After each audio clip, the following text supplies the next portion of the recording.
అన్న నమస్తే అన్న. నమస్తే బ్రదర్. అన్న ప్రస్తుతం చూసుకుంటే జగన్మోహన్ రెడ్డి గారు నేను ప్రెస్ మీట్లో మాట్లాడుతూ చంద్రబాబు నాయుడు గారు మాటలు నమ్మితే చంద్రముఖిని నిద్ర లేపడమే అన్నట్టు కాస్త హాస్యాస్పదంగా మాటలు మాట్లాడుతున్నారు. అంటే చంద్రబాబు గారు ఏదైనా సరే మోసపూరిత మాటలు చెప్తా ఉంటారు అన్నట్టు కొన్ని వక్రీకరించి మాటలు మాట్లాడుతూ ఉన్నారు. ఇలాంటి వారికి ఏ సంబంధం చెప్తే బాగుందన్న?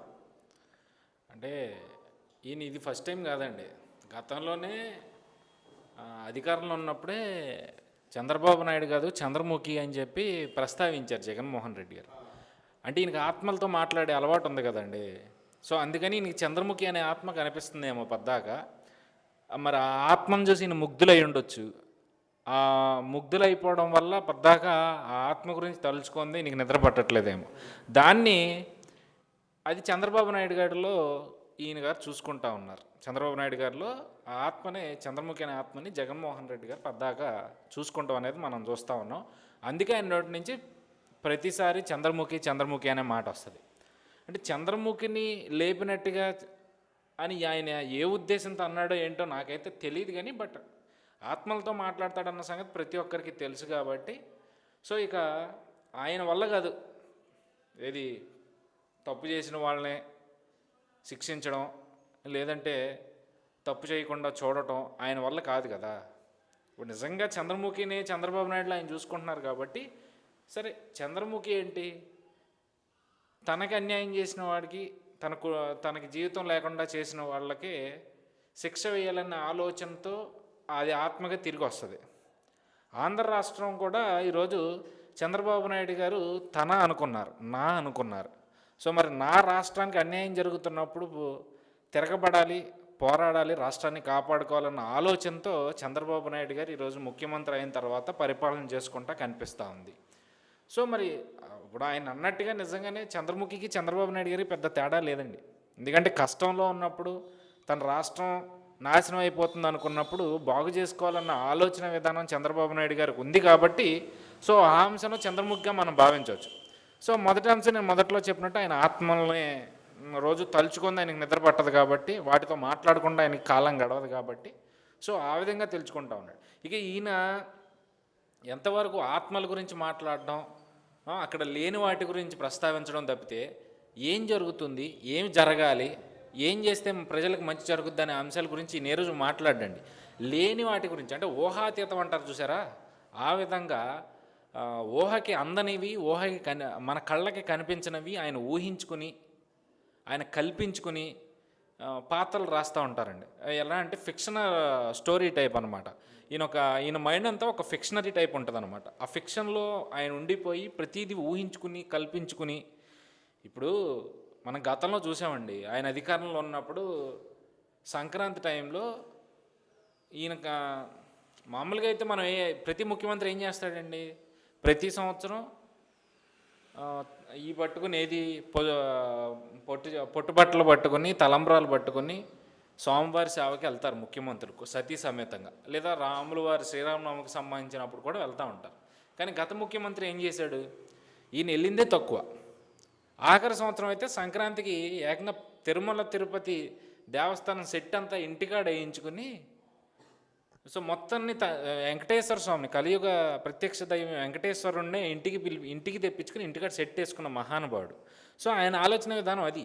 లేని అంశాన్ని ఉన్న విధంగా క్రియేట్ చేసుకుంటాం, అక్కడ కనిపించని దాన్ని ఆయన కల్పించుకుంటాం. ఒక ఆర్ట్ డైరెక్టర్, ఆయన చుట్టూ ఉండే ఆర్ట్ డైరెక్టర్లు చాలా గొప్పవాళ్ళు అండి. వాళ్ళని మించిన ఆయన జగన్మోహన్ రెడ్డి గారు. లేని వాటిని కల్పించుకోవాలన్నా, ఉన్నవాటి గురించి మాట్లాడాలన్నా, ఉన్నవాటి గురించి ఈయన మాట్లాడడం. సో నేను మొదటి నుంచి ఒకటే చెప్తా ఉన్నా, లేని వాటిని ఆయన కల్పించుకుంటాడు, వాటి గురించే మాట్లాడతాడు. సో అలాంటి వ్యక్తి గురించి మనం ప్రతిసారి మనం మాట్లాడుకుంటే కామెడీగా ఉంటుందండి. ఎందుకంటే ఈరోజు కేఏ పాల్ గారిని మనం ఎంత కామెడీగా చూస్తాం స్టేట్లో. కేఏ పాల్ గారు వచ్చి ఒక మీడియా ముందుకు వచ్చి ఏదైనా మాట్లాడాలి అంటే, అరే పిచ్చోడు వచ్చాడరా బాబు, ఏది పడితే అది వాగుతాడు, కాసేపు టైం పాస్ అవుద్ది అని అనుకుంటారు. లేదా కామెడీగా నవ్వుకోవాలి అంటే జబర్దస్త్ లాంటి షోలు చూస్తూ ఉంటారు. ఈ మధ్య ఏమైపోయింది అంటే అండి, ట్రెండ్ మారిపోయి ఎవరికన్నా బాగా నవ్వుకోవాలనిపించింది అనుకోండి, ఈవెన్ జబర్దస్త్ కామెడీ సరిపోకపోయినా, కేఏ పాల్ గారి కామెడీ సరిపోకపోయినా జగన్మోహన్ రెడ్డి గారు ప్రెస్ మీట్లు చూడడం మొదలుపెట్టారు ప్రజలు. ఎందుకంటే ప్రజలకి కావాల్సినంత ఎంటర్టైన్మెంట్ ఆ ప్రెస్ మీట్లో ఉంటుంది. సో ఆయన ఎలాగో ప్రజల గురించి ప్రస్తావన చేయడు కాబట్టి ప్రజల బాగోగుల గురించి ఆయన మాట్లాడ్డా కాబట్టి ప్రజలు అసలు ఆలోచన నుంచే బయటకు వచ్చేసారు. జగన్మోహన్ రెడ్డి అనే వ్యక్తిని ఒక రాజకీయ నాయకుడు అనుకునే ఆలోచనలోంచి ప్రజలందరూ బయటకు వచ్చేసారండి. ఆయన ఒక కమీడియన్గా చూస్తూ ఉన్నారు. సో ఈరోజు ఆ కమీడియన్ చంద్రబాబు నాయుడు గారిని ఎవరితోనో పోల్చి ఏదో చేసి ఒకరితో ఒకరిని పోల్చుకునే బుద్ధి అయింది. దేంతో పోల్చాలి దేంతో పోల్చకూడదు కూడా తెలియని వ్యక్తుల గురించి మనం ఎంతసేపు ఉపన్యాసాలు ఇచ్చినా ఎంతసేపు స్పీచ్లు ఇచ్చినా ఎవరు చూస్తారు చెప్పండి? చూసేవాడికి కూడా వ్యక్తి వస్తుంది. ఎంతసేపు చెప్తారో బాబు, చెప్పిందే చెప్పి సాగదెత్తున్నావు తప్పితే పాయింట్కి రావట్లేదన్న ఆలోచనలోకి ప్రజలు వస్తారో తప్పితే ఆ రోజు ఆయన ఏదో అనేసాడని చెప్పి మనం దాని గురించి ప్రతిసారి స్పందించుకుంటా దానికి రిప్లైలు ఇచ్చుకుంటా పోతే చూసేవాడికి విరక్తే కదా. సో ఈరోజు చంద్రబాబు నాయుడు గారిని చంద్రముఖితో పోల్చుకున్నా లేదంటే శ్రేయతో పోల్చుకున్నా జగన్మోహన్ రెడ్డి గారు ఎలాగో ఫిక్షన్ బతికే కాబట్టి అయింది, లేని వాటిని ఊహించుకుంటారు. రైటే, కానీ ఏదో ఒక అంశంలో బురద జల్లే రాజకీయాలు చేసే విధంగా జగన్మోహన్ రెడ్డి వ్యాఖ్యలు కనబడతా ఉన్నాయి. ప్రస్తుతం ఆంధ్ర రాష్ట్ర పరిపాలన ఉద్దేశించి పథకాల గురించి మాట్లాడడం లేదంటే ఏదైనా అంశం గురించి సమస్య మీద లేవనెత్తడం కన్నా వ్యక్తిగతంగా విమర్శించడమే జగన్మోహన్ రెడ్డి నైజం అయిపోయింది. ఎలా చూడొచ్చు అన్న? అసలు ఇలా కరెక్ట్ కాదు కదా అసలు. అంటే వాళ్ళ లైఫ్ స్టైల్ అయితే కదండి, మొదటి నుంచి వాళ్ళు వ్యక్తిగత జీవితాలని కించపరిచే విధంగా వ్యక్తిత్వ హననాన్ని చేసే విధంగా వాళ్ళు వ్యాఖ్యలు చేయడమే తప్పితే ప్రజా సమస్యల గురించి ఏ రోజు మాట్లాడారు? 67 సీట్లు ఇచ్చి మొట్టమొదటిసారి భారీ ఎత్తున ప్రధాన ప్రతిపక్ష హోదా ఇచ్చినప్పుడు మాట్లాడాల.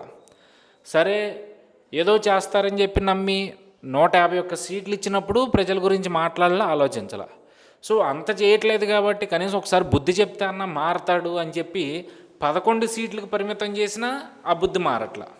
కొన్ని అంతేనండి, పుట్టుకతో వచ్చినవి గిట్టే వరకు పోవని ఉంటుంది కదా, కట్టె కాలే వరకు జగన్మోహన్ రెడ్డి మనస్తత్వం ఆ పార్టీ నాయకుల ఆలోచన విధానం అలాగే ఉంటుంది తప్పితే మారి మనం మంచి చేద్దాం లేదా మంచి మాట్లాడదాం, ప్రజల తరపున నిలబడదాము, మంచి చేస్తున్న చంద్రబాబు నాయుడిని పొగుడదాము లేదా పవన్ కళ్యాణ్ని పొగుడదాము లేదా లోకేష్ని పొగుడదాము లేదా తెలుగుదేశం నాయకులను పొగుడదాము, ఇక్కడ పార్టీలని ఓన్ చేసుకుంటున్నాడు. కానీ జగన్మోహన్ రెడ్డి మంచి చేస్తున్న వ్యక్తుల గురించి ఆలోచించడండి.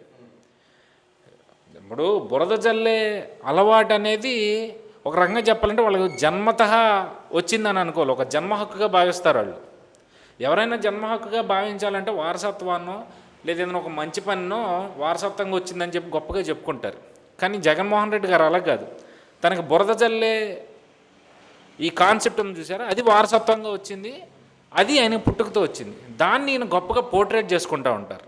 సో దాన్ని చూసి ఎన్మాలు ఉన్న వాళ్ళు నక్కను చూసి ఏది పులిని చూసి నక్క వాత పెట్టుకుందని సామెత ఉంటుంది చూసారా, ఆ చందాలో జగన్మోహన్ రెడ్డి బురద చల్లుతుంటే దానికి తానా అంటే తందాన్ అనే బ్యాచ్ ఎన్మాలు ఉన్నారు, సజ్జల రామకృష్ణారెడ్డి లాంటి వాళ్ళు లేదా విజయసాయి రెడ్డి లాంటి వాళ్ళు లేదా మిగిలిన బ్యాచ్ అంతా కూడా. సో ఈరోజు వాళ్ళ బ్రతుకే అంతా మంచి గురించి మాట్లాడలేరు, అలా అని కష్టాల్లో ఉన్న ప్రజల గురించి మాట్లాడలేరు. ఎంతవరకు వీళ్ళకి అధికార దాహం, వాళ్ళు కూర్చునే చోట సీఎం కుర్చీ ఉండాలి, వాళ్ళ సీటు కింద కుర్చీ ఉంటేనే వాళ్ళకి వాళ్ళు అనుకున్నది జరుగుద్ది అన్న ఆలోచన విధానం తప్పితే ప్రజలకు మంచి చేసేయాలి, ప్రజలకు ఏదో చేసేయాలన్న ఆలోచన అయితే వాళ్ళకి ఇప్పుడు వరకు లేదు, ఇక మీద కూడా రాదు.